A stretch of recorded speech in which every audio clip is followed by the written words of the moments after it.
Half-time at Headingley in Sri Lanka after winning the toss, after wanting to put a significant enough score to really test the batting might of England, have just laboured their way to 232. That's all that they've managed. They've managed to bat 50 overs, courtesy Angelo Mathews with an unbeaten 85 of 115. Lone Warrior in the end. There was a very promising 49 from Avishka Fernando on his World Cup debut.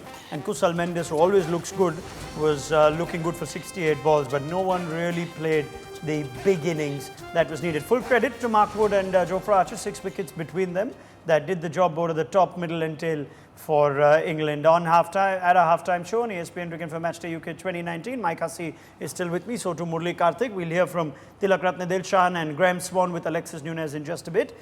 That's significantly below par, you think? And what ails this Sri Lankan batting from what we've seen of 50 overs has? Probably about 100 below par, yeah. I'd say, which is pretty significant against this English team.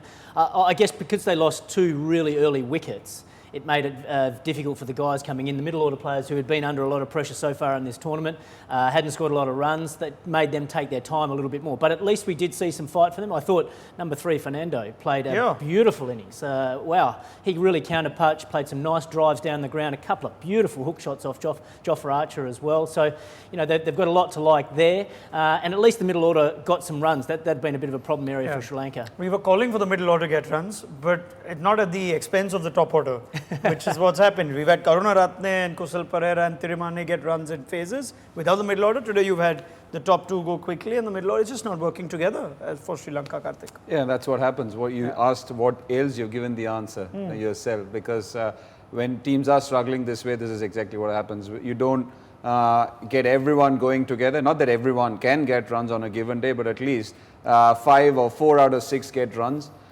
Today, again, you're always on the back foot when, as Huss said, your middle order hasn't gotten runs. They have to take their own sweet time if the top order has gone. Avishka Fernando being the lone exception where he looked completely comfortable. It took Angelo Mathews to get going. It was good that he got runs under the belt, but what happens is that when you are struggling yourself and also when the top order down, you take that much more time. Yeah, it just felt, Dilshan, like they missed that one big ODI partnership. You had a quick fire 59, almost a counter attack between Kusal Mendes and Avishka. Then you had a 71 between Mendes and Angelo Mathews. Then Angelo Mathews and Dhananjay De Silva started rebuilding, but that's as much as it goes. That one big partnership was missing. What did you make of this Sri Lankan innings? Where did they lose out on getting a formidable score? I think it's definitely we miss out in the middle part. The thing is the 2 spinners bowl well, but only that 22 overs we get under 100 runs. I think somebody should take a chance with the 2 spinners in the middle, but we know there's a middle order. They are not in the great form. They try to get some runs from their belt. I think that's the happen. They a little bit slow down from the middle part, and I'm really impressed is Fernando. He came first, I remember 2016 against Australian side. He played first game against me. My last game is first game in international. He's a very good talent kid. I think we saw he's batting really well. After 2 wickets is down, he came and played positive and big shots. He played really well. I think after that momentum, a little bit shift to the Sri Lankan side, but after spinners try to operate, really we are slowed down. I think another thing is after getting 40s, both guys are throw their wicket. I think one of guys should bat with Angelo is at least 42 overs, then he can capitalize from last 10-15 overs. But unfortunately, after taking a start over the batsman, they are throw a wicket. And again, I am really surprised Jivan Mendes played today. Yeah, that's again going to be a point of questioning, and we'll come back to Dilshan for a little more on Avishka Fernando, who looks so good. But this would be music to the ears of Graham Swan when he says the 2 spinners bowled well in tandem and choked the innings, because this is going to make him dance, and he's got Alexis Nunes to play the tune for him. So let's go to Headingley now, where Alexis and Swanee are there, and Dilshan said some good things about the spinners. I don't know where he's gone, Graham Swan. He's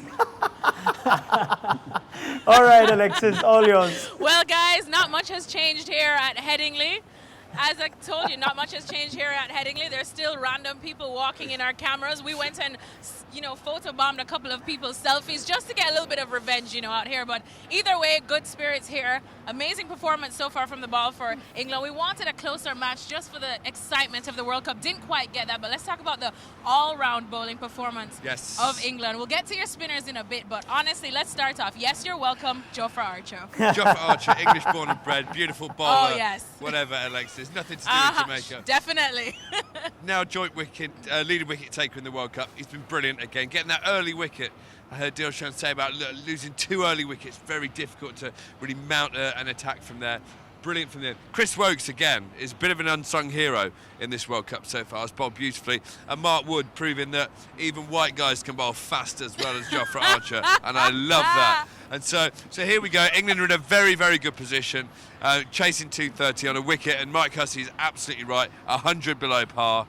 We're looking good. You are looking good, especially because both of you were talking about how this is such a good batting track, and unfortunately Sri Lanka failed to capitalise on that one. So let's get to your favourite part now, the spinners. Adil Rashid picking up the wickets, none for Moeen Ali, but still they were bowling in tandem and they looked beautifully, and even more to back up your case and that they should always play. I'm not saying I'm always right about everything. I'm really not. And, I could be put in charge of the British government and I would sort out this mess and I'd get rid of Trump and everyone would be happy. I mean, this could be a brilliant world. No, the spinners do work better together, and that was proven today. Moeen bowled beautifully, I thought. Yeah. He didn't bowl any bad balls. He just builds up pressure. Adil looked like his mate's back. He's happy. He's not got the pressure of being the spin bowler. He's got a smile on his face, and they were superb, the two of them. So 2 for 85 in their 20 overs, realistically, which is magnificent bowling. Exactly what they work as a partnership, exactly what the skipper wants, and exactly the reason that Jofra Archer can mop up the tail with his 3 cheap wickets. As he has been doing, indeed, in the end. Of course, you would be saying that. Quickly, one other point, too, that England seemed to be a bit more impressive in this time around, the fielding. We know that Owen Morgan has highlighted that probably has been one of their weaker points in some of the matches. What did you make of it today? Yeah, I don't think England's field has been that bad. They've dropped the odd catch here or there. When your team's playing really well, it's very good for a captain to just say, look, there are areas we can still work on. The fielding is one of them. If he just says everything's rosy and is complacent, that's when that arrogance seeps in. That's when you don't win big games because your team's so far up their own backsides. Thankfully, they're not doing that, and the fielding was back. All right, there you have it. Swanee's a very happy bunny, as per usual. We're going to carry on walking into people's cameras here. But for now, it's back to you guys. I wonder why any media house would put Graham Swan on probation. He's the gift that keeps on giving. And we'll come back to Swanee and Alexis in just a minute. But this has been a collective, impactful bowling performance from England. And that was one question of England going into the tournament, that the bowling doesn't quite match the batting. With each game now, I think they've now probably figured out their ideal attack as well. Huss, is that fair to say? I think Swanee's actually raised some really good points there. I think coming into now the you guys tournament, are just making up for what you did on the pre-show. I know what you're doing here. He agrees with you. Mate, they should be just doing their own comedy act rather than talking about the cricket. Don't worry about that. But yes, I think coming into the tournament, I think not having that searing pace was one missing link out of that English attack. They got Jofra Archer into their squad, so that sort of closes that up, and it just proves again how having bowlers with that extra pace can be so effective. We saw Mark Wood as well.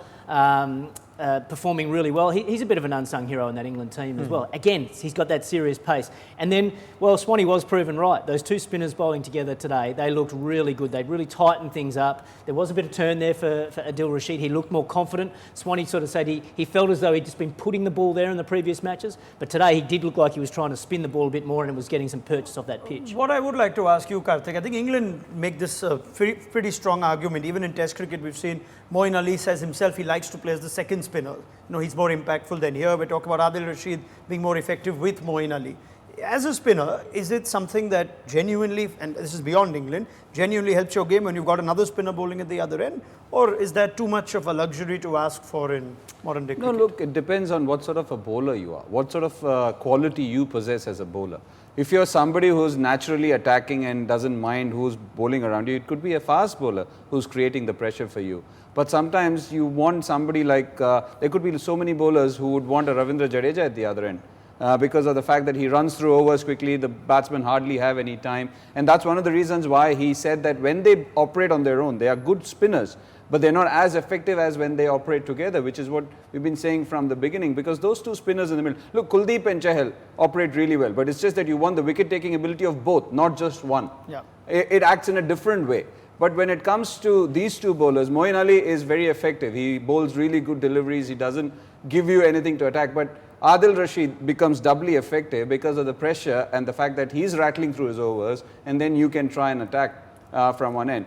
Daniel Vettori didn't need anybody else. Shane Warne didn't need anyone else at the other end. Graham Swan didn't need anyone else at the other because of the quality they possessed. Yeah. They were mighty fine bowlers themselves who didn't need anyone else. Harbhajan Singh, Anil Kumble didn't need anyone else. But people like Adil Rashid, will you bowl them on your own? Will you, if there wasn't somebody else who was creating the pressure at the other end, would you be thinking, oh, I'm sweating, I'm dreading facing them? No. From a collective 20-over point of view, in a one-day format, they become, what should I say, a lot more potent when they bowl in tandem. Okay, so there's your very exhaustive analysis on the effectiveness of one spinner with the other rather than in isolation. Let's get a quick comment from Dilshan though, and as we just go back to this middle phase and where Sri Lanka sort of lost it, again, does it strike you as a team, you mentioned the point of Jeevan Mendes, Dilshan, but you had Dhananjay De Silva therefore batting a position lower, who in his short career has already batted from 1 to 9 everywhere. Is it just unsettling that this Sri Lankan team, so deep into the World Cup now, still doesn't quite know its ideal batting order and ideal 11? I think definitely you are perfectly right. Thing is, we know Jayan De Silva playing last 2-3 years consistently in the side. He's bat in the 7th, but I think Dhananjay should bat his last game also. He's bat until end. I think that's mistake again Sri Lankan management did before Dhananjay, Jeevan Mendes come. But the thing is, Jeevan is only not sure. He's not in not good form. He's after first game he drop again. He bring to this side is, I think both his batting and bowling was only 50%, both side not 100%. I think that kind of play very difficult to fix in the side, not in the both side. I think it's that mistake again, I mentioned in the morning before the match. I'm really surprised he's played today. And again, middle part, they England bowlers, two spinners with Joe Root's bowled to 22 overs, they bowl one stretch, but no one take any risk. They just try to bat normal, rather than they didn't try to take at least singles. Just they are block. I think end of the they doesn't know how many overs they bowl, and normally they went to the 40th over. Then too late, take a chance. Then after that, and we are giving after taking the start, some players they are throwing wicket after getting 40s. I think really we missed the middle part. That's 25 overs we didn't bat well. Yeah, it's an excellent point. Dilshan makes 22 overs of spin and just 98 runs scored. It's not like there were heaps of wickets either falling at that period. We'll come back to that point with Dilshan along with Graham Swan, Al Murli Karthik and Mike Hussey. Stay with us. Time for a short break on ESPN Cricinfo Match Day.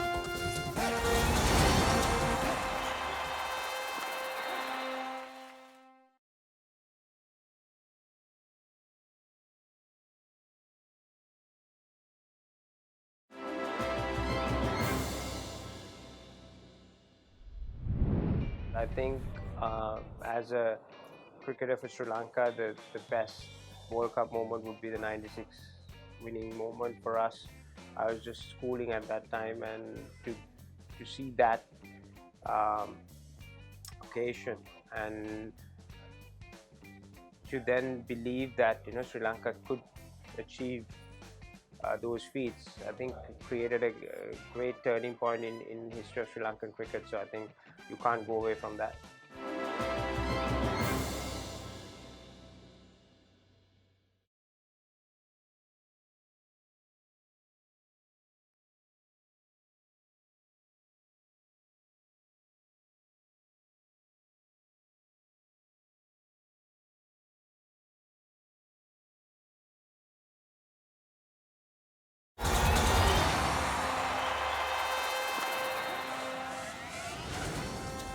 Intriguing conversation on ESPN Cricinfo Matchday UK 2019 on our mid-inning show, where Sri Lanka perhaps just letting go of the advantage when the England spinners were bowling, and as much as Graham Swan said some good things about the way Adil Rashid and Moeen Ali bowl in tandem. Maybe we'll go back to Swanee, who's with Alexis Nunes just outside Headingley. I'm sure you picked up a bit of what Dilshan was saying, Swanee, and what Karthik and Hasif pointed out here too, just about how Sri Lanka allowed for Rashid and Moeen Ali to just bowl to them. I'm not sure they're going to have the same luxury when Australia and India come knocking in a few days' time. Just give me your thoughts on how much that makes a difference when you know that there are batsmen that aren't taking the initiative. And Alexis, after that, you can carry on with Swanee as we look ahead to the second innings. Right, yeah, it's absolutely, Ronnie. Look, when you're bowling as a spinner, there's two ways the batsman can attack you. They can look to score off you every ball and dominate you, or they can look to be bowled at, a rabbit in their headlights. Of course, you want the latter. If you're playing as a sole spinner and you're not quite on the top of your game and you haven't got the confidence to rip the ball, land it where you want and try and get them out, they will walk all over you. They'll score at 5 or 6 and over easily. They'll hit you for boundaries. You pick up wickets if you're lucky. If you've got the confidence, and Adil needs that confidence of Moeen bowling at the other end to then fizz the ball, give it a lot of side spin, not just top spin. Then all Adil's thinking about is, how am I getting this guy out? And so what it looks like from a Sri Lankan point of view is that they came out and they were defensive. They weren't proactive. They didn't look to get on top. But it's merely a product of what's been thrown at them. If a boxer comes out swinging, the other guy goes defensive. When the spinners are bowling in tandem, the batsmen tend to go defensive. And it takes a very confident, very strong team, a batting lineup at the moment like an England batting lineup, or an Indian batting lineup, or dare I say it, an Australian lineup, who might come hard at you and then put you on the back foot again. So this is the whole point. I mean, since Mike Hussey finished, Australia haven't had a decent player of spin, and yet I still got him out 5 times. Hello, Huss. You're right. Hello, mate. Still in his pocket. Still in his pocket. Well, let's quickly look ahead then to the chase before we give Mike a chance to respond, because I'm sure he's itching to that one. He keeps having to go at me once we're off air. So in your face, Hussey. In your face. Well, let's look at the chase now. And of course, one of the persons or one of the names that everyone is expecting to see something from is James Vince. Of course, some big boots to fill with Jason Roy's absence. Yesterday in the press conference, they spoke about him to Moeen Ali, and they said, you know, what advice would you give him? Because of course, it seems like in not the big games, he turns up. And this is an opportunity where there's not that much pressure on you. This game is here for the taking. 232 runs to chase down now. So is this time for him to really step up and get a big score? Well, absolutely. For me, if I was James Vince, I would put pressure on myself. I'd say, right, it's do or die time, Jimbo. That's what I'm calling myself if I'm James Vince. Look in the mirror and say, come on, Jimbo, this is your World Cup final. This is your chance to go out there, get man of the match, show every person in this country, every doubter, that you are the best player that they've ever seen. You're going to get 150 not out. You're going to make use of this good deck. You're going to absolutely live the pressure, breathe the pressure, and enjoy it. You do that, before you know it, you're doing that week in, week out. You are the England opener. Remember, Johnny Bairstow came in to open the batting because Alex Hales and Jason Roy, between them, one or two, weren't getting any runs. Johnny Bairstow walked in, smashed hundreds, looked like he belonged there. He's now unshiftable. Jason Roy caught up. He's unshiftable as well. Do that. Big James Vince, come in, knock one of them out of the way. They are awesome. Bairstow and Roy, awesome players. If I'm James Vince, I'm saying I'm going to be even better, and I'm going to start today. Well, we'll see exactly what we have to do, because if we look at his ODI record right here, you see 9 innings, 251 runs, an average of 27.88, and a strike rate of just about 89. It's only 1 half century to his name, Swanee. So is it mainly been a mental aspect in this one? If you watch him bat, you watch how beautifully he bats, the aesthetics of his game are there to see, the technical aspect of the game is there to see, and then he just has a mental block every now and again. Yep. Wipe that out your system. Be tough on yourself. Be angry with yourself. Don't take it easy. Just go out there and really look to be aggressive and ruthless. I said it the other day, when England are more ruthless, where they play like, I can't believe I'm saying this again, like Australian teams of the past, we're a better side for it. All right, well, give me your tough and rough and angry face as we throw back to the guys in studio. Grr. All right, guys, we're going to go walk in a few more cameras here, because you know what? It never gets old, and we'll see you guys after the match. Michael Hussey has just popped out of Graham Swan's pocket. He's next to me now. Would you like to respond? No, not really. He's actually quite kind there to me and Australians, so I'm happy to take that. Thank you very much. It's got to be a first. We've called it a truce. Very well. Right, like final words. Anything in this at all that'll keep the Sri Lankan bowlers excited? They can make a fight out of this. Well, some early wickets would be nice from a Sri Lankan point of view. They've all just got to chip in and do their job. play with some real spirit, some real heart. Even if they don't get over the line, I think their fans just want to see them fight and fight hard right to the end for every little run and just see what happens. You just never know in this game of cricket. Someone might just have a special day, but it's looking unlikely. You're assuming that England would just play their thing and look to get these as quickly as possible, no messing around for them. Yeah, that's what they would want to do. That's why you want a Sri Lankan team which is coming and setting the kind of fields and the bowlers believing that we can make a match out of it. And that's where you want to see. Because if you look at a normal score and the pitch and the opposition, you're going to say that they're going to walk all over them. Okay, we'd assume now that this would be straightforward for England, but you never know. So let's leave our viewers in the Caribbean to live action now, and we'll be back to review it all on ESPN Cricinfo Matchday UK 2019. Remember, England just need 233 to reclaim top spot in the points table. And viewers on ESPN Cricinfo, stay right with us. We will get closing comments from Tilak Ratne Dilshan as well in just a bit. But before that, let's have a look at our Hotstar top comment of this match. And remember, go to Hotstar Watch and Play and get interactive and busy with everything that's going on there. This is from Mahindra in Mumbai. It's going to be a World Cup to forget for Sri Lanka, but if Avishka Fernando can continue batting like he did today, at least they found the next big star. Now, Dilshan makes the point, he made his debut 3 years back and then one game and poof, he went missing. He can bat, this fellow, from whatever we saw. It seems crazy that he just played the one game and then didn't play again for a long period of time. What I really liked about him, he looked like he had a good basic game, a nice solid defence, but he also had a nice drive, but he also played well off the back foot. And that's important at playing at the top level, because you're going to get the best bowlers around the world, some with a bit of pace, like a Jofra Archer, and he seemed very comfortable playing that hook shot and pull shot. So that's a really good sign. A player that can play well off the back foot has got a good chance of succeeding at international level. Yeah, dare I say, Dilshan, it reminded me a bit of you when he was just whipping it off his hips for 6, a player like Jofra Archer. Mike Hussey makes a good point that a subcontinent batsman who's comfortable against the quick stuff, short stuff, playing off the back foot of his body. Where's he been for Sri Lanka? Why have we only seen, 5 or 6 ODIs of him in the last 3 or 4 years?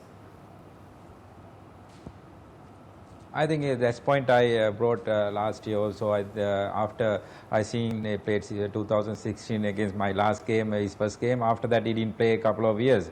I don't know why. He's really good. He get a lot of runs doing under 19. After that, domestic.